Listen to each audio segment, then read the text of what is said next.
Hello friends, क्या आपको लगता है कि आपकी योनि ढीली हो गई है, नीचे लूजपन लगता है या कोई पानी जैसा ढीलापन लगता है? तो हो सकता है कि आपकी वजाइना ढीली हो गई हो।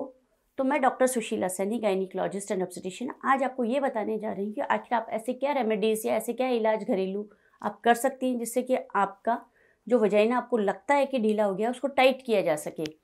तो सबसे पहले हमें ये जानना होगा कि आखिर वजाइना ढीली क्यों हो जाती है, ऐसे क्या कारण हैं जिसकी वजह से आपको ऐसा लगता है कि वजाइना ढीली हो गई है।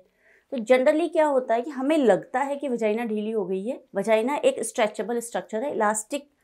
स्ट्रक्चर है, यानी कि वो बहुत बड़ी हो सकती है, फिर एकदम से नॉर्मल भी हो सकती है, क्योंकि जब चाइल्ड बर्थ होता है यानी बच्चा डिलीवर होता है तो बहुत बड़ी हो जाती है और फिर बाद में अपने आप ही नॉर्मल साइज़ में आ जाती है। तो जनरली वजाइना ढीली नहीं होती है, लेकिन फिर भी जैसे जैसे एज बढ़ती है यानी कि उम्र बढ़ती है उसके साथ साथ मांसपेशियां ढीली हो जाती हैं,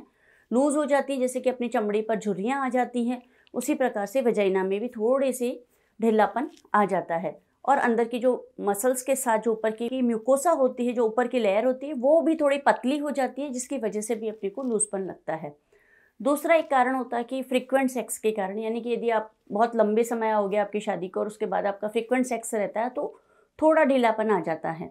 तीसरा कारण होता है कि बच्चा डिलीवर होना यानी कि चाइल्ड बर्थ। जब भी डिलीवरी होती है तो वजाइना बहुत ज़्यादा लूज़ होती है, बहुत ज़्यादा खिंच जाती है और फिर बाद में नॉर्मल होती है। और यदि बार बार ऐसा होता है, जैसा कि इलास्टिक होता है, इलास्टिक को शुरुआत में अगर अपन खींचते हैं और छोड़ते हैं तो नॉर्मल साइज़ पे आ जाता है, लेकिन अगर बार बार ऐसा करते हैं तो बहुत दिनों के बाद जब उसकी इलास्टिसिटी काफ़ी कम हो जाती है तो फिर वो रबड़ की फैल जाता है, वो इस तरीके से पहले के जैसे नॉर्मल नहीं रह पाता। इसी तरीके से बार बार अगर डिलीवरीज होती हैं और नॉर्मल डिलीवरीज होती हैं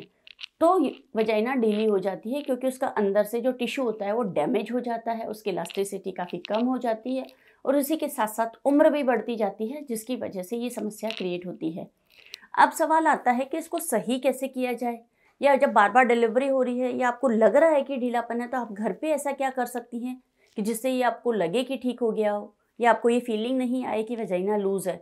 तो इसके लिए सबसे इम्पॉर्टेंट है पेल्विक फ्लोर की एक्सरसाइज, यानी कि जो नीचे की मांसपेशियां हैं उनकी एक्सरसाइज करना, क्योंकि किसी भी मसल की अगर एक्सरसाइज की जाती है तो वो टोन अप हो जाती है और टोन अप होते ही उसका शेप वापस नॉर्मल हो जाता है। जैसे कि आज बाइसेप्स की, ट्राइसेप्स की जो एक्सरसाइजेस करते हैं तो आप देखते हैं कि जो मस्कुलर मैन होते हैं उनकी बॉडी कितनी स्ट्रांग होती है। इसी तरीके से अगर आप पेल्विक फ्लोर की एक्सरसाइजेस करती हैं तो डेफिनेटली आपके मसल्स काफ़ी मजबूत हो जाएंगे, वजाइना का जो लूजपन है, जो ढीलापन आपको लग रहा है, वो ख़त्म हो जाएगा।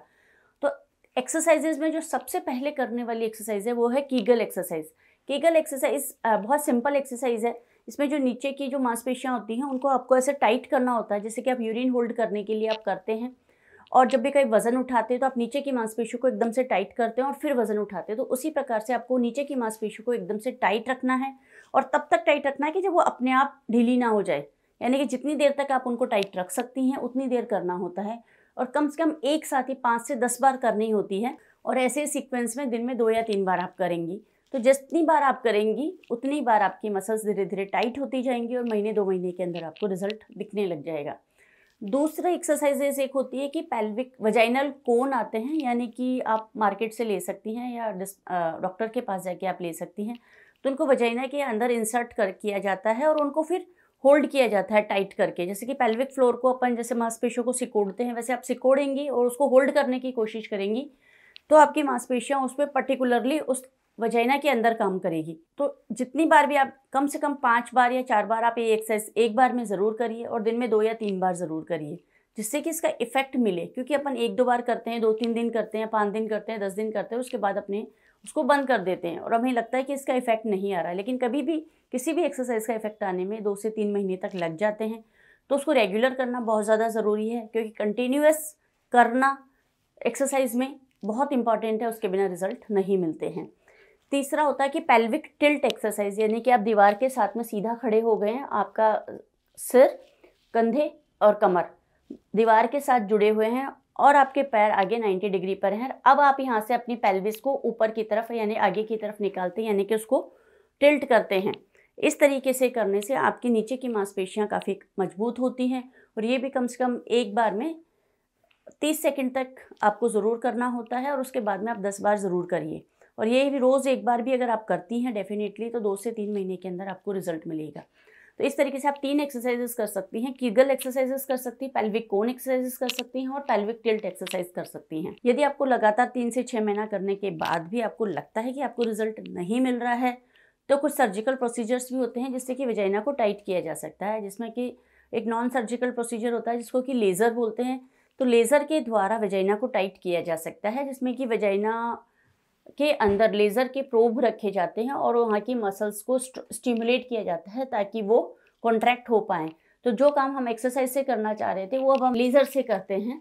ये कम से कम 3 से 4 बार की सिटिंग आपको देनी पड़ती है और एक बार जब आप डॉक्टर के पास जाते हैं तो आपका कम से कम 45 मिनट का अपॉइंटमेंट होता है और ये प्रोसीजर किया जाता है और 3 से 4 बार करने के बाद इवैल्यूएट किया जाता है कि कितना इफेक्ट आया।